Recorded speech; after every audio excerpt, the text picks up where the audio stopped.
Hello and welcome to this recording. Looks like the volume's a little bit high. I'll just turn that down. Hope you're well. Henry Baker here. Hope you had a good weekend.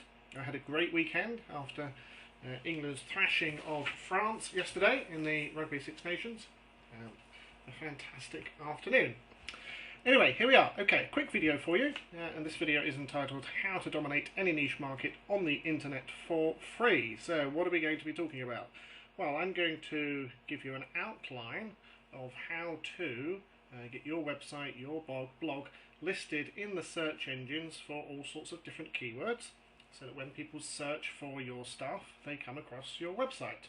So, for example, if we were selling, I don't know, rugby balls, then we could go to Google and we could type in rugby balls and search for that, and then your website would come up somewhere in these what are termed organic listings down here, rather than the paid listings which are up the top here. Now, if any of you have been around me a while, you know I'm a great proponent of pay-per-click advertising, and these ads up the top here and on the right hand side are indeed ads shown via Google's pay-per-click advertising facility. But these listings down the middle here are in fact completely free of charge. And what's happened over the last couple of years in particular is that people are trusting these ads at the top and on the right hand side much less than they used to, because most people now know that they are paid advertising, and they also know that these down here aren't paid advertising. So you really want to be doing both, and certainly to start with I always advocate using pay-per-click, so you can get a good handle on the keywords that are going to work for you and start to generate some immediate traffic. But long term, you should be looking to get in these organic search engine listings.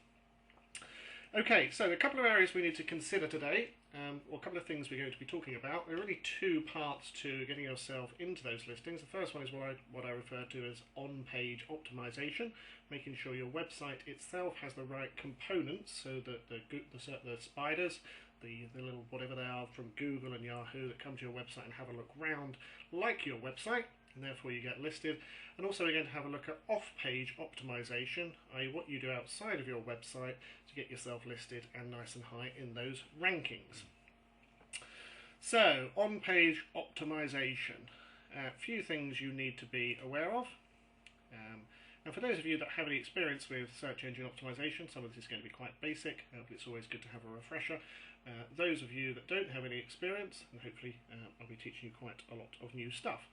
So, on-page optimization, things you need to consider. Well, first of all, you need to make sure that you have a title tag on your page that relates to what you want people, that relates to the keywords that people would put into Google when they're searching for your website. So, if we go back to our example of rugby balls, if we search for rugby balls, we want the title tag of our page to be rugby balls or something similar. So you see this bit here, rugby balls, Gilbert, blah blah blah, rugby, rugby, rugby. These have got rugby in what's termed their title tag.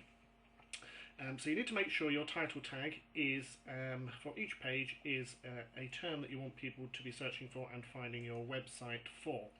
Now, if you're using a blog like WordPress, then there's a great plugin, we'll talk about plugins more in the future, that you can get called All-in-One SEO, which allows you to decide what the title tag will be for each of your pages in your blog.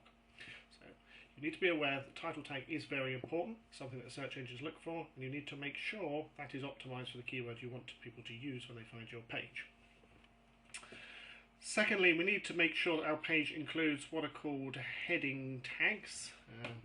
And I'm by no means an HTML or website guru or anything like that. This is just stuff I've taught myself over the years. So you need to have what are called a heading tags, heading H1, H2, and H3, H4, and H5. And again, they need to relate to your keywords. Now, once again, if you're using WordPress, then you can optimize those for the search engines. They need to be included in your site. Thirdly, we need to make sure that the actual page that people are going to land on contains the keywords, a good quantity of the keywords that we want people to be searching for and finding the page for.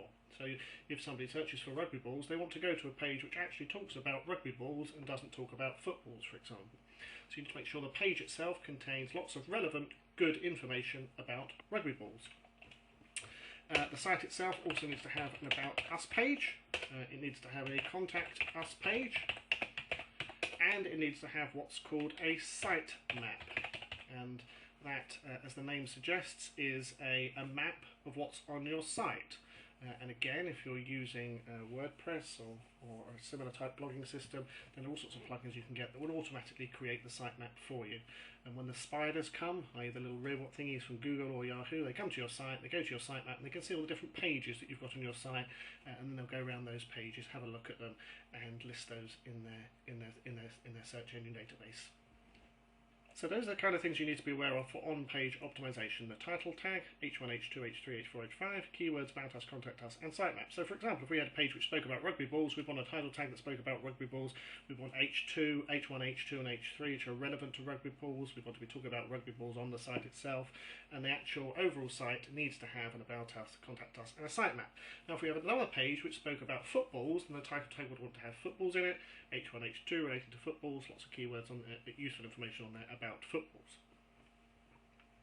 But for the purpose of this demonstration, we're going to assume that your website and your web pages are relatively well optimized. So we're going to assume you're using something like WordPress with the all-in-one SEO plugin, so it's sort of doing most of that, or at least helping you achieve most of that.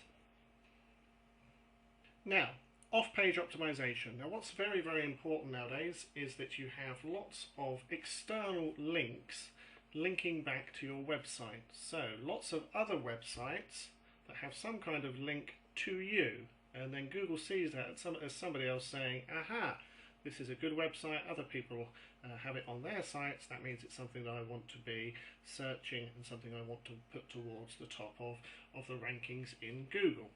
And there are a whole raft of different places you can go looking for achieving those external links to your site. And I'm going to tell you what they are, and this is how you actually go about dominating your niche. So, we have got web directories. And these, as the name suggests, are directories of all different types of websites. And if we head back to Google, we can have a look for one. I'll give you an example.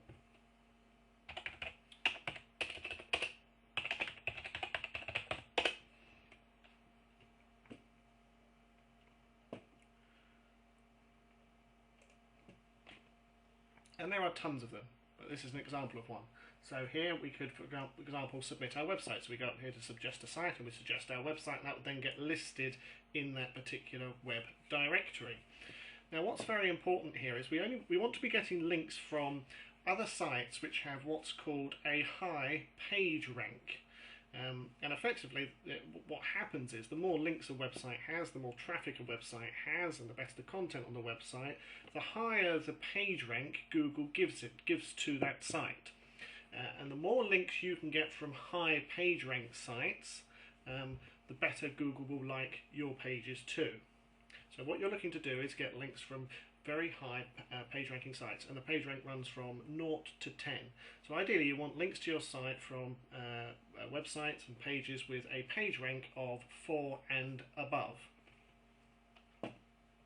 Now to find out what the page rank of a website is, I suggest you use Firefox as your web browser, and then you can get a little page rank tool which will allow you to actually see what the page rank of different sites is. So, for example, if we go here and we put in page rank tool, actually let's put in page rank, oh there we go, there's one there, page rank checker. And just follow these links here, download and install it. And what will happen is down the bottom, usually down the bottom right hand side of your web browser, down here, there will be a little page rank bar which will tell you the page rank of a particular site. It'll look something like this. I can't actually see it on this page because the recording what's it is in the way. But it'll be something like this, and it will show you the page rank of a particular site. So when you go to a web directory, you can see what their page rank is, and if their page rank is preferably higher than 4, then you want to be submitting your website into that particular directory.